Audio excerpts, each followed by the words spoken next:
years experience working with youth and in youth program development and putting to good use her degree, a master's degree in counseling and psychology, a social butterfly, a professional butterfly, and a penchant for working hard and playing even harder with an effervescent personality. What's good? Wow, I need you to manage me. I need that kind of sales every day. Thank you All very much right. for that. Thank you for being here. But tell me, man, what's good with you? Oh, everything is good. I'm blessed and highly favored. I'm feeling really blessed. It's been a really challenging week, but this week I learned a lot of valuable lessons this week. It was a really powerful week. But you're smiling.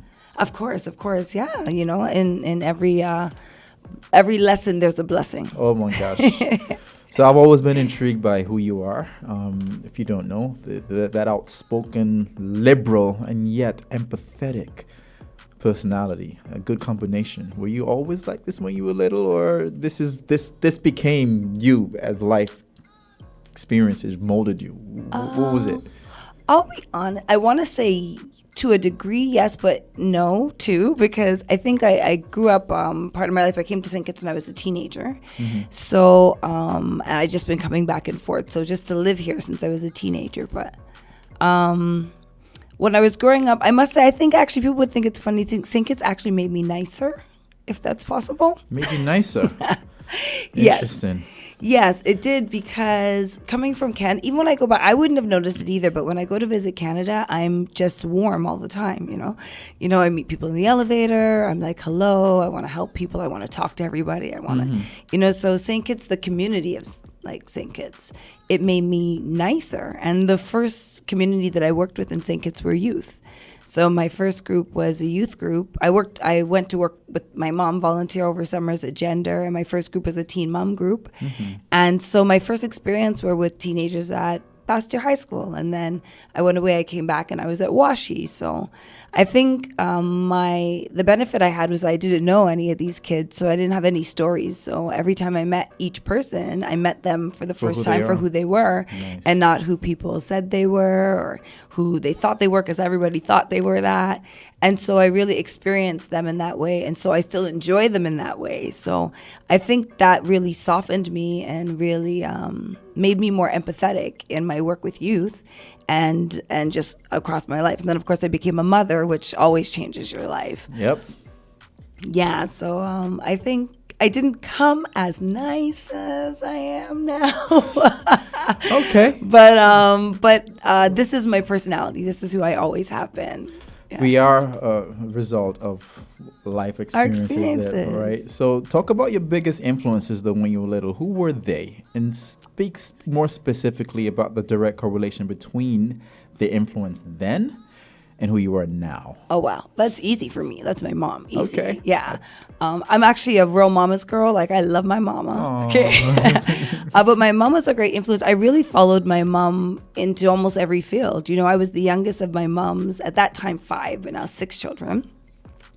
And she did a lot of work in Canada in every kind of NGO. She was in HIV prevention, she was in women's groups, she was in labor's groups, she was in union, she was in, you name it, she was in it. She was really involved with politics with the NDP. And so I followed my mom everywhere. I was the youngest. You know, I'm 3 years younger than my next sibling. So, you know, that's the one that gets dragged along everywhere. Mm-hmm. So I think I kind of picked up the passion from her. And then when I first moved here, I went and I worked under her. And I got the Teen Mother program from her. And I became, I think, my love for social work. So when I started, I actually started in law, which people don't know. And so my first degree is actually in pre-law. Sweet. And people don't, I started in law, yeah. Wow. And I just loved, I remember my mom crying when I called her to say, I think I want to be a teacher. And she was like, not a teacher. They make no money. They don't make no money. They make differences. You're just following me into help, you know. But really, I followed her passionately. She was so passionate about the issues, and I really admired her integrity and the commitment she had to issues. So that really, I think, framed my work ethic. And also her compassion for people. My mom is what I like to call a stray collector. Yeah. So she has all these, like, she has 6 children and like 600 children, you know? So I think that I picked that up from her. You know, I'm always like, these are my kids. People are like, that person's 33. I'm like, yeah, I know, but like I taught them that's my kid, you know? So that model of parenting where where you follow your mom everywhere, is that happening with your children? Well, with my older son, I think I took him a lot of places with me. Like, he spent a lot of time in my school. My younger son, he's a little bit more, at this age, a bit more independent. He wants to go out with his friends, doesn't want to hang out. Like, he's my younger son. My older son was a bit more like, okay, mom said, but my younger son is none of that. So, so it did influence me. But I do speak to him about everything. So, like, the relationship that I have with my children is very much framed like the relationship I had with my mom, who, if you know her, is a very pragmatic, practical person. You know, she speaks frankly and she helps you to understand the world. And I think that's the blessing that I got. So I try to pass that on to my kids. So I think the greatest influence for me would be my mom. So not too many people, when they're little, grow up saying they want to be a counselor. Like, at what point did you just know, transition from I want to be a lawyer to I want to be a counselor? Like, how did that happen? Well, I actually lived with an aunt, and she was a teacher. And I thought I wanted to do law all my life till I got to university. Wait, you live? That's like, don't you have many aunts in the house? I don't know. Like, how did you live? I actually had 2 aunts in the house at the time, I lived with them. I'm trolling your accent, you know. It's yeah, the Canadian. Aunt. Yes, aunt. Aunt. Aunts. So Yeah, you're talking about Canadian aunts like bop. That was cute. That's cute. Continue. So, I was doing law, but I didn't love studying the law. Like, I thought I was going to love the law, you know. So you wanted to be a lawyer when you were little? I did, since I was like 12 years old. Oh, so you're one of those kids like, yeah, she's going to be a lawyer. She's gonna be a lawyer. And I love to argue, you know. So I loved to talk and I loved to argue. I was very precocious, you know. So everybody thought, oh, that seems like a good, but I hated studying the law. I just didn't enjoy studying it at all. And, but I really loved my sociology classes and my psychology classes, you know, because it was my interdisciplinary. So I loved those classes. And then I had an aunt who was a teacher, and every day she came home happy, you know. She'd do these extravagant classes with, like, she'd have all a Nancy the spider. She'd make her own spider. And, you know, I was like, yeah, you know. And I thought, I want to come back from work and be happy like that. Yeah, you know, and I was like, I don't think lawyers are happy. I think they're happy when they see the check. When they see the check, you know, and they see the check. And I still hadn't even let it go yet, you know. But then I had a child, and I got married, and then that was just a better fit for my family. But I thought at the time it was a better fit for my family, but really it was more my calling. So when I started doing the work at Bastyr High School, and then I moved to Washi, it just felt really natural to me. It was my calling. And when I went back to do my master's, it's because I knew my calling had only taken me so far.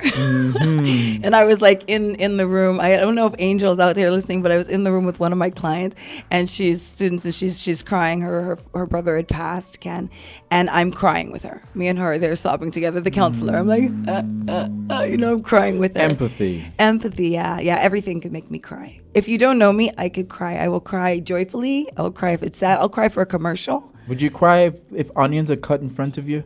No, actually, I can do the onions. You just say everything make you cry. No, there's a trick. You have to rinse them in cold water, or light a candle next to your onion, and then they won't burn your eyes. Now I'll light up a candle and burn the onion because I don't like onions. So okay. So I think you are a social butterfly, but when you did your master's in at UWI, right? Yes, I did. I want stories, man. Oh, at UWI? It's your most awkward moment. Oh, I could tell you that. I just spoke about it yesterday. My most awkward moment at UWI, I was walking from the campus, across the campus, trying to go to the cafeteria, and I hear, Miss Hazelle. Miss Hazel, like, I'm really trying to blend in. You know, I'm in Barbados. I'm in, like, my shorts, my shirt. I'm just trying to be a student with my school bag. And it's Miss Hazel, it's my students. So I'm at university now doing my master's, and my students are also at university, and they can't switch. Like, so I'm always Miss Hazel. And my friends are with me, and they're like, who's Miss Hazel? So that was the most, for me, awkward at school, that adjustment. But that's awkward. But I'll be honest, it's hard for me to pick out awkward. I don't really have a shame box. If people know me, I'm not a person that actually is easily embarrassed But I think, things happen. So, but that to me, that was, for me, I don't know why I didn't prepare myself mentally for it. But I loved UE. I know nobody says that out loud, but I really enjoyed that experience at UE. I actually had a Commonwealth scholarship. And so I could have really gone anywhere in the Commonwealth. And I chose UE. Yeah, I actually chose that campus, and I just really enjoyed the experience, and it really gave me a different perspective to counseling, and I was grateful. And I graduated with a distinction, I might add. So that's a real challenge at UE. So wow. I really loved the experience, and I really feel like it changed my my competency as a counselor. So school in Canada, school in UE, which one? I would have chose UE, believe it or not. Yeah. So I enjoyed my undergraduate, but I really couldn't tell you too much I learned at my undergraduate level. I think I just learned about learning the system, really, which is what I think a lot of kids don't learn about university, about learning how the world actually works. But I really, I would say UE.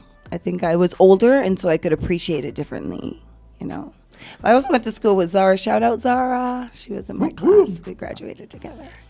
So I really admire your passion for advocacy for those at-risk youth. And you're still with New Horizons? All risk are at youth. All youth are at risk.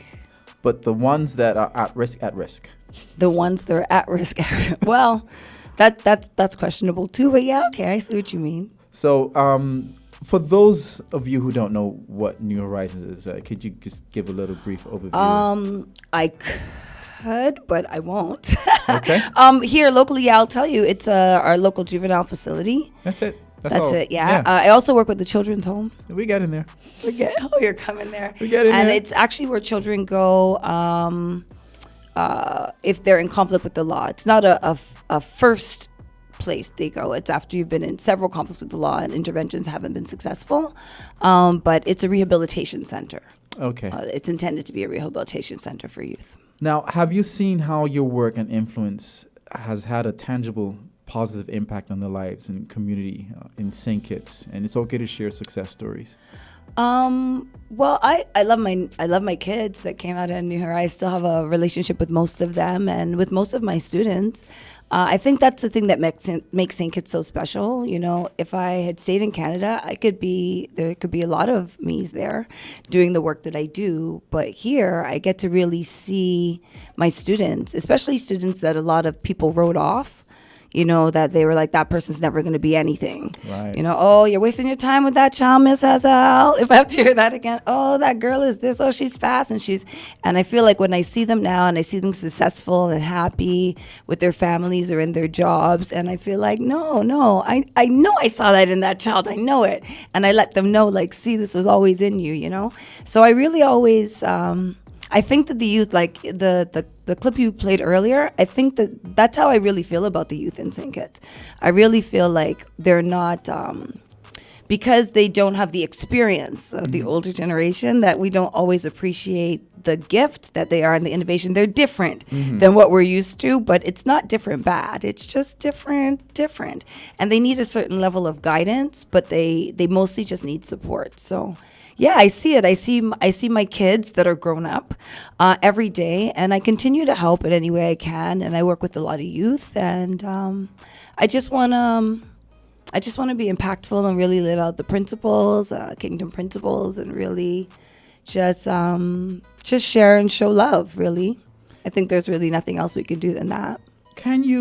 Is it possible to teach empathy to someone who hasn't experienced empathy?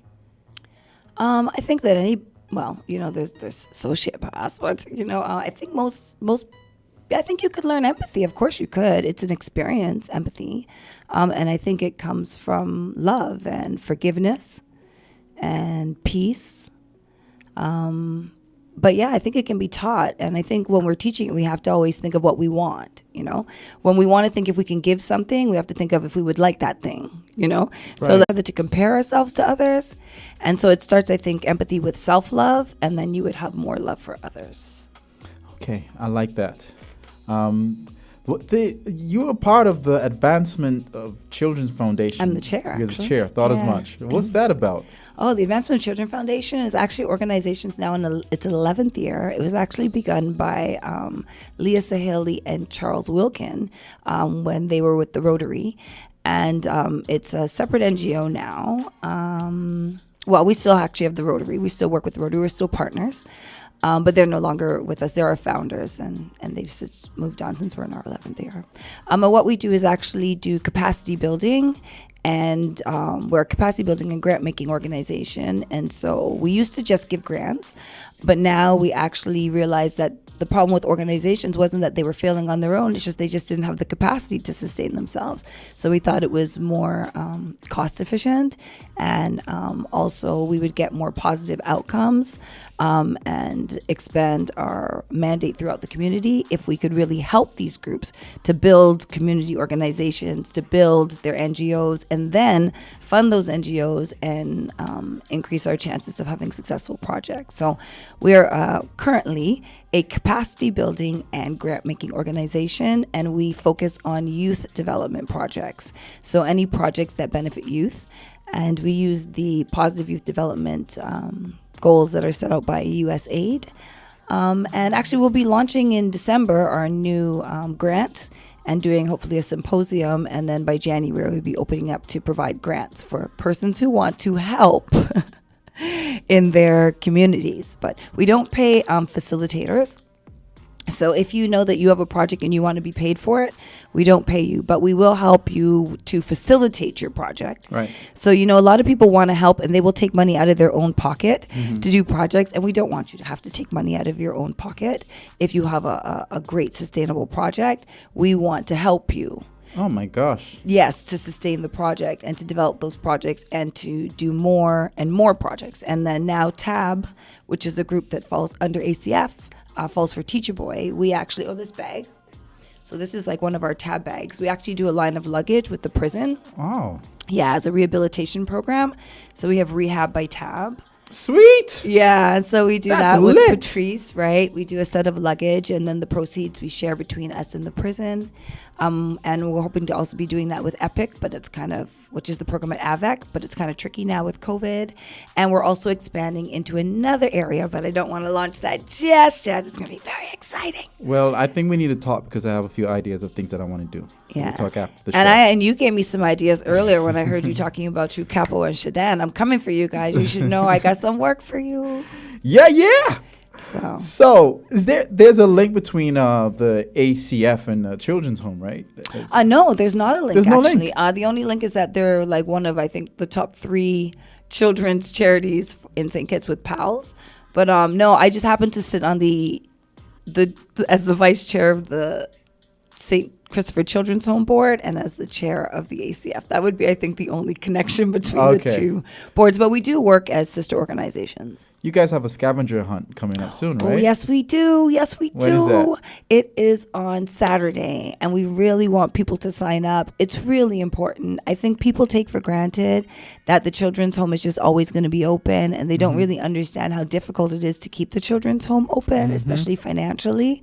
And we really need people to come out and support us in our fundraising efforts. It's less efforts than we used to have, but they're so essential. And we just thought this would be fun, a scavenger hunt, that you would learn about the island and, the history of the island. It's really fun. It's got I've seen the questions, so I can't participate. But there's some really great fun things that if you get together with your group of 4 friends or 8, get 2 teams, you would really have a great time. And you'd be like, next year, I'm definitely doing that. Okay. So just $150. You could split that. EC. Today was EC. It was payday today. It was payday, government workers.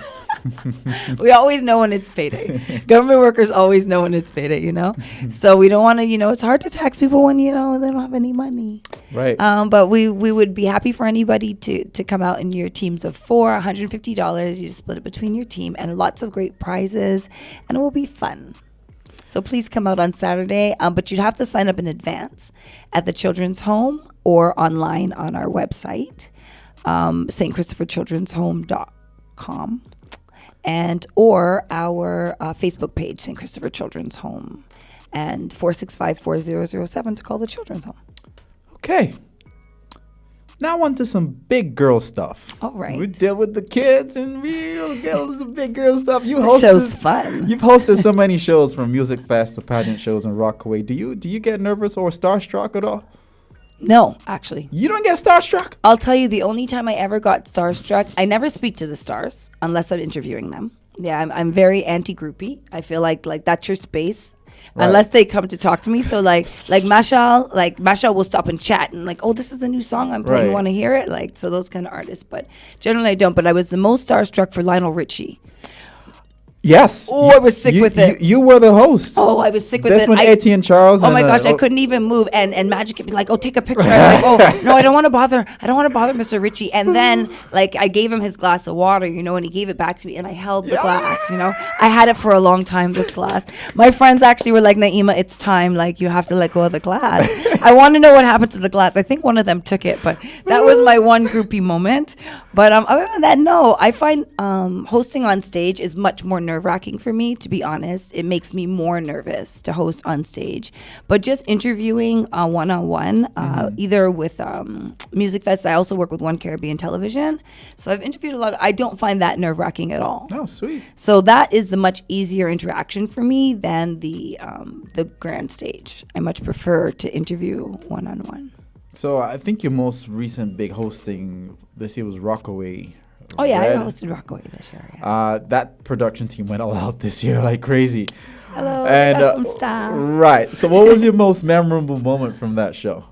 From that show? Oh, for myself, I'll tell you the funny thing. I had a wardrobe malfunction. I was actually wearing a white dress. And on my way out the door, I noticed a stain. And all my friends were like, nobody's going to notice that stain. I was like, no, I'm just going to change the dress. And actually, Paula Collins, I don't know if you know Paula, she actually knocked the back of the dress together for me. She's like, ding, ding, ding. She threw some Jamaican magic on it. And I wore the dress. And ironically, during the Rockaway interview, somebody spilled red wine. Jevon, that was you, babe. Red wine on my would have been white dress, but because I changed my wardrobe malfunction, it was a black dress, so nobody noticed. I was like, God was in the space and saved my dress. You know when you think something happened to you, but it happened for you? Right. So that happened at Rockaway. So that's what I remember the most. But I always love Rockaway because it's like, it's a grown-up party. Yeah, you have a good sense of fashion, you know, but are you a hardcore fashionista or are you just that creative, just put things together and you just look good and slay? I just put things together. I really do. I thought as much. Yeah. And I tried, like, for the last 2 years, I've just been wearing actually local designers for most of my shows. So I wear a lot of, like, Elle Couture and, also a Faith Benjamin. It's going to come to me right now. It's going to come to me. I remember what Faith Benjamin's line is called, her and her daughter. But I wear a lot of local stuff. And so, but I just pull it out. And I don't even plan what I'm going to wear usually beforehand. I just wait till like maybe the day before or before I'm about to go. So, yeah, I feel like that those outfits are always the best, better than the ones that have to be planned out. She's different. Yeah. Didn't know. Yeah. So your Visitors Channel experience, by the way, thank you for keeping me company those late nights when I couldn't sleep. I would all just watch Naeemah on the Visitors Channel. It was a good show, man. Yeah, seeing you doing everything. I love the channel. So thank you. Okay, and then between Visitors Channel and One Caribbean, what's the experience? Oh, actually, it's a big shift. It was a great lesson for me because Visitor Channel, I started as a host, and I actually fell into that job by accident. It was actually Roger Brisbane who asked me to just come, like, come meet some people over lunch, you know? And his partner at the time was my close friend, and she was like, yeah, go to this meeting. And the meeting was like this interview for this channel, and I was like, oh, okay. You know, like I had lunch. I was happy. I was a teacher. You know, you always go for a free lunch when you're a teacher. And I was like, oh, okay. And they were like, oh, we'll get back to you. We're going to interview a few people. That would have been maybe June. And then by September, they called and they were like, okay, you got the job. And I filmed. And then by December, it was launched. And we really never thought the channel would blow up like that. But that was my first time. So like that scene everybody loved when I used to jump into the water. Yeah. It was actually my second time filming. The first time was when I used to change all the clothes. So I'd never actually filmed anything before that. That was my first time. Wow. Yeah. And that jump in the water, we did it in one take. So the visitor channel happened really organically. Wow, and that's what made it so, like I said, you kept me company, so Yeah, thank it you. really happened organically, but I loved hosting. And then I kept doing some work. I won't even tell you how I got out of the business, how I was let go from the visitor. I was let go from the visitor channel. And then I started to do some work with One Caribbean hosting. But then I had a producer, and we had a kind of a difference of opinion at first. But the lesson that I learned from it was that, I feel we could be producing a different kind of content. And so then I went from hosting my own programs to producing my own programs. Oh. Right. So that's what I learned from One Caribbean. And so I started at One Caribbean as a host and a correspondent. And then I moved to hosting and correspondent and producing my own segments. So we actually did a segment for the music festival that plays. And as you notice, One Caribbean is number 6 on our cable network. We thank the cable for that. I don't have TV, so... Yeah, number 6. All right. It's actually not. It's not from. It's actually based out of Pennsylvania, which people would never know, and Puerto Rico. Yeah. So there's also CBS Puerto Rico, ABC in St. Croix. So it's a lot of different channels. But yeah, so I'm hoping to do some more producing with them and some more producing locally. Hopefully, you'll see some work for me. I'd like to see that name, producer Naeemah Hazelle. Yeah. So tell me what you're gonna miss from our diet sugar mass this year. I call it diet. I'll tell you what I'm going to look forward to, since this is only good news. Yeah, okay. I am Good going one. to look forward to a Christmas that is actually Christmassy. Girl, drop the mic. Drop the mic. I'm like, do you think we're gonna have Christmas this year? You ain't gotta say nothing else. That's what I'm looking forward to, guys. This is only good news. So I'm looking forward to a Christmas that celebrates Christ. Okay, that's why it's called Christmas. Okay. You're not gonna say anything else. That's it. Okay, so I'm not gonna even follow up on that. Okay, so on this show, right, I like to catch people off guard when I can, love right? that. Oh, trust me. Let's do it. I got Mimi to sing a duet here. Wow. And I play my trumpet. Oh, Mimi can sing. I know. I got some out to freestyle. We had a freestyle battle that I lost on purpose. I got Socrates and I did extempo. I cheated. Also did with Conrads. I didn't cheat. He really beat me. And Yanero cooked in the studio. No. With mystery ingredients in his head. Okay. And I said, you know what? She's a liberal woman, lots of feminine what is power, mine gonna be? I think she's going to get tickled by this. So you have a pencil. And use a pencil and paper, right? We're going to play a game. We're going to play a game in the studio. This show is fun. This show is kicks. If you've not been a guest on this show is kicks, okay? This show is fun. We're going to see how many variations we can write a very, very popular acronym that I know that you know. What is it? You ready? Yes. You ready for this? So I have to write how many? I can make up any meanings. You're going to have 1 minute. You're going to write different meanings for this one popular I'm ready. acronym. Give me the 1 minute. And the one who has the most. And then when we're done, we swap and we read out our answers. Okay, I'm ready. You ready? Mm-hmm. You're not ready for this? Yeah, man, I'm ready for The this. mystery acronym is W-A-P. What? W. Wait, no, you can't start yet. Jamson's gonna count us down, and then we're gonna start, and he's gonna time us for 1 minute and tell us when to stop. You got your stopwatch ready? You hear that music? It's the tension. It's the tension. All right, so W-A-P. I don't know why I picked that one. It just randomly just fell into my lap. W-A. It makes it hard on a show only about good things. You're like, take it out of your head. Right, Take it out of your head. W-A-P. All right, Okay. Jamsa, get to count us down. All right? Wait. It's on. We ready? Count us in. No, you have to say 5, 4, 3, 2, 1, and 1. start. We're ready. Okay. Terrible countdown. Okay.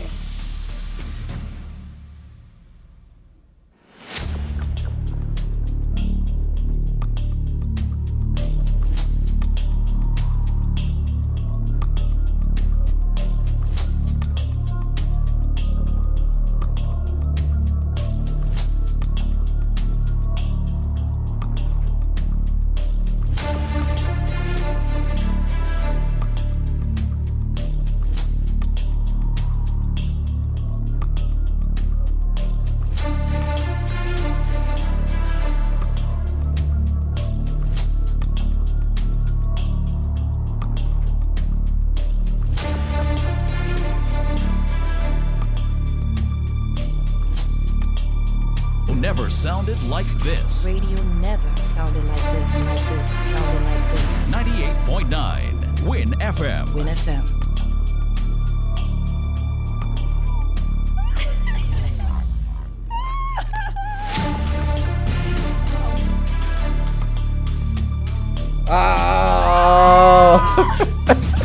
All right.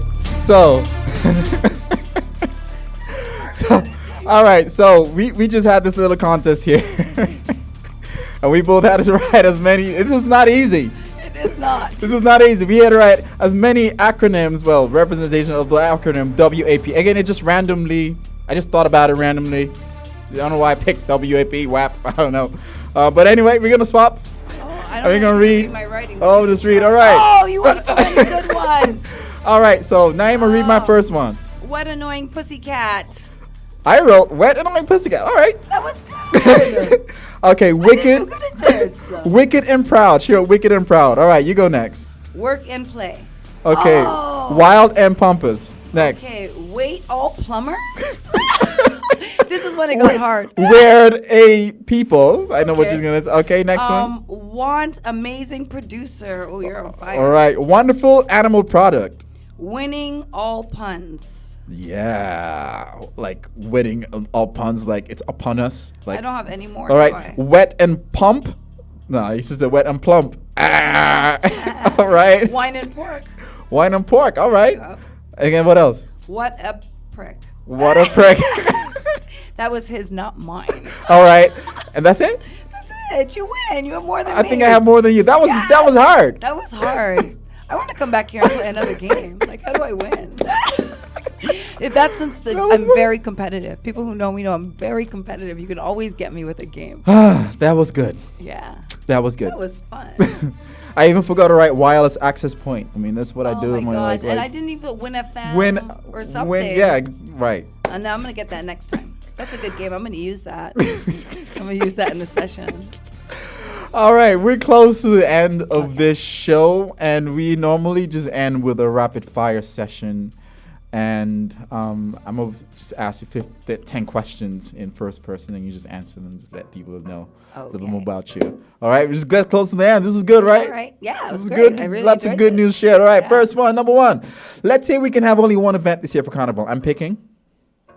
I'm picking Juve. All right. This is a complete turn off for me on a first date. Offering to buy me things. You hear that? Don't offer to buy anything. All right. This alone will earn you a second date with me. No questions asked. Not offering to buy you something. No. Good manners. Good manners. Yeah, I really like chivalry. Oh, chivalry is not dead. No. Zouk or Soca? I know this is tough. I know this is Soca. gonna be tough for you It's though. a tough one, but Soca. Soca, okay. For sure. My children think I am lame for this. Oh. Come on, spit it out. Leaving the house in my pajamas. Okay. All right. Well, you've answered this question already, but it's okay. My role model for me right now is My mom. Actually, Jesus. All What right. would Jesus do? That's my saying these days. Cardi or Nicki. That's a tough one. I Nikki know. has more skills, but Cardi's got more personality. Right. She's got wild and personality. Yeah. Right. She's got what a personality. What a personality. She's got what a personality. That was a good one. Aw. You know what? I tip my hat to Riri because She's a boss chick, and she always represents for her island. all right. My go-to perfume is Chance. okay. Ask me to cook this. I must slay it each time, every single time. Oh, that's a good one. Any kind of breakfast. Any kind of breakfast. Anything. I can make crepes. I can make any kind of porridge. I do eggs. I'm really extravagant about breakfast. It's actually my favorite meal. I don't like breakfast. Oh yeah, plantain porridge is I my just favorite. I can make a wicked plantain porridge with ripe plantain. Plantain porridge. That's real things. Bonus. I asked you 10 questions already, but the last question is if I had $1 million, this is what I would do right now to help the kids of this generation. I would use it to fund youth NGOs directed by young people. Naeemah, it's been a pleasure. What a personality. Oh, thank you. It's been a pleasure for me too. What a personality. This is so much That's fun. the word of the day. What a personality. What a personality. This really was only good news. Seriously, you I feel really good? Yeah. And everybody who's listening should feel good. I really do. Because what a personality. And it was just great to have you here, and the stories that I know some of us never heard before. And that's what this show is supposed to do. So until next week, we finish the show. It ended so quick, but some things are good. Short and sweet. Leave you guys wanting some more. Peace out. Bye.